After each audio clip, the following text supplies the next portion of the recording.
నమస్తే, నేను మీ ఎల్లంటి. ఉమ్మడి కరీంనగర్ జిల్లా కొడిమాల మండల కేంద్రంలో ఒక ఫారెస్ట్ రేంజ్ ఆఫీసర్ 80,000 రూపాయలు లంచం తీసుకుంటూ ఏసీబీకి పట్టుబడ్డ సంఘటన మన కళ్ళ ముందే కనిపిస్తుంది. దీంట్లో వివరాలకు వెళ్తే కొడిమేల మండలంలో ఒక ఫారెస్ట్ రేంజ్ ఆఫీసర్ చేస్తున్న మోయినుద్దీన్ అనే వ్యక్తి ఒక రేంజ్ ఆఫీసర్గా ఆ జగిత్యాల కొడిమాలకు సంబంధించిన ఆఫీసర్గా కొనసాగుతున్నాడు. ఈరోజు ఆయనను అధికారులు ఇంటెలిజెన్స్ రిపోర్ట్ ఏసీబీ అధికారులు డ్రాప్ చేసి 80,000 రూపాయలు ఒక వ్యక్తి దగ్గర నుంచి తీసుకోగా పట్టుబడ్డట్టు మన ముందే కనిపిస్తుంది. అసలు ఫారెస్ట్ అధికారులకు గవర్నమెంట్ ఇస్తున్న జీతం సరిపోతలేదా? అసలు మనం గవర్నమెంట్ ఉద్యోగం చేస్తున్నప్పుడు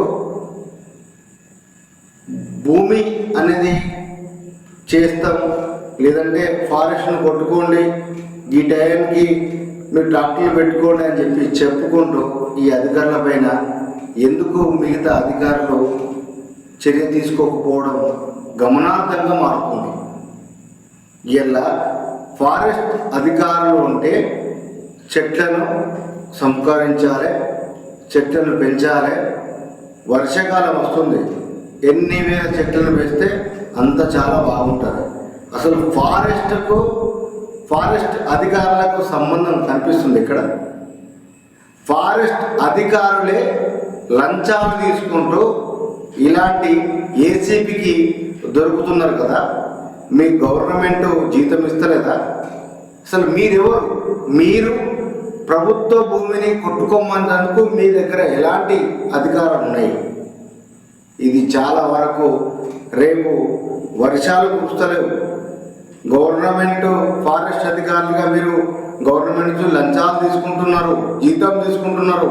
ఇది 100%గా దీనిపైన ఇలా ఇక్కడ దొరికిన వ్యక్తి మళ్ళీ రేపు పొద్దుగాల చాలా వరకు ప్రతి అధికారికి మెసేజ్ పోవాలి. ఏ అధికారి అయినా కొమ్మను నాటాలి తప్ప కొమ్మను కొట్టిపియవద్దు.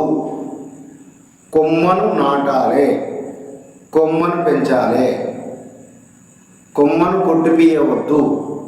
లంచా గులాంగిరికి ఫారెస్ట్ అధికారి గులాంగిరి కావాలి. దీనిపైన చాలా వరకు మా ఎల్లాటి ద్వారా ఎన్నో రకాల వీడియోలు ఉన్నాయి.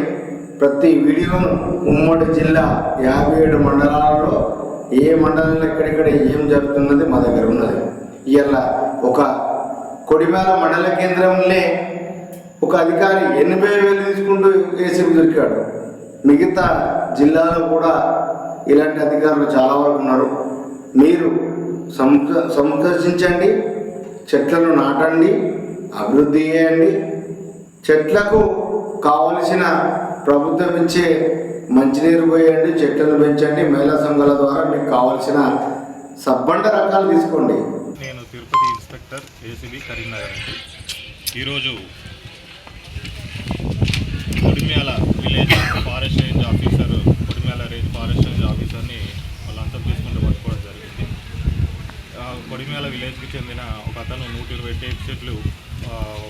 టేక్ చెట్లు కొట్టి వాటిని ట్రాన్స్పోర్ట్ చేసుకోవడానికి పర్మిషన్ గురించి అప్లై చేస్తున్నారు కొడిమేల ఫారెస్ట్ రేంజ్ ఆఫీస్లో. దాని గురించి ఫారెస్ట్ రేంజర్ గారు గులాం మొయినుద్దీన్ గారు 2 లక్షలు డిమాండ్ చేయడం జరిగింది. ఆ ఫీజు కొట్టడానికి ట్రాన్స్పోర్టేషన్కు ఫీజుగా ఛాలెంజ్ కాకుండా 2 లక్షలు అదనంగా డిమాండ్ చేయడం జరిగింది. దాంట్లో ₹1,00,000 13/5/2026 రోజు ఇచ్చారు. అయిన ట్రాన్స్పోర్టేషన్ అంతా అయిపోయిన తర్వాత ఇంకా మిగిలిన ₹1,00,000 ఇవ్వమని చెప్పి ఈయనను ఫోర్స్ చేస్తూ ఉంటే అతను ఏసీబీకి ఆశ్రయించాడు. మేము అతన్ని ఫర్దర్ రిక్వెస్ట్ గులాముద్దీన్ గారు నా వ్యక్తి రిక్వెస్ట్ చేస్తే దాన్ని ₹1,00,000 80,000 తగ్గించి ఒప్పుకున్నాడు. ఆ ₹80,000 ఈరోజు ఈ ఫారెస్ట్ రేంజ్ ఆఫీసు ఇక్కడ కొడిమేలలో ఇస్తుంటే మేము రైడ్ చేసి రెడ్ హ్యాండ్గా పట్టుకోవడం జరిగింది. ఫర్దర్గా ఫారెస్ట్ రేంజర్ గారిని రేంజ్ ఆఫీసర్ గారిని మేము కోర్టులో స్పెషల్ కోర్టు ఏసీబీ కరీంనగర్లో ప్రొడ్యూస్ చేయడం జరుగుతుంది. అంటే పట్టా ల్యాండ్లో పౌర పట్టాన్ని తీసుకొని ఆ 120 చెట్లు అతని దగ్గర నుంచి ఈయన కొనుక్కొని దాన్ని కొట్టడానికి పర్మిషన్ ఫారెస్ట్ అఫీషియల్గా తీసుకున్నాం. పట్టాలి సార్ పట్టుకున్నది కొడిమేలనా జైచాలనా? ఇక్కడే పట్టుకున్నాం కొడిమేల. సార్ ఎంతమంది సభ్యులు సార్ మీరు ఎవరు ఆధ్వర్యంలో మీరు పట్టుకున్నారు సార్? డిఎస్పీ గారు మా సార్ విజయ్ కుమార్ సార్ ఆధ్వర్యంలో మేము ఇన్స్పెక్టర్ల మీద పార్టిసిపేట్ చేస్తాం. సార్ డిఎఫ్ఓ గారిని విచారించారు. ఎఫ్ఆర్ఓ ఇంకెవరు ఉన్నారు సిబ్బంది? ప్రస్తుతానికైతే ఎఫ్ఆర్ఓ గారు ఉన్నారు, మిగతా విచారణ జరుగుతుంది. దాంట్లో ఇంకెవరైనా ఇన్వాల్వ్ అయితే ఫర్దర్గా యాక్షన్ సార్ డిఎఫ్ఓ గారిని విచారించారు.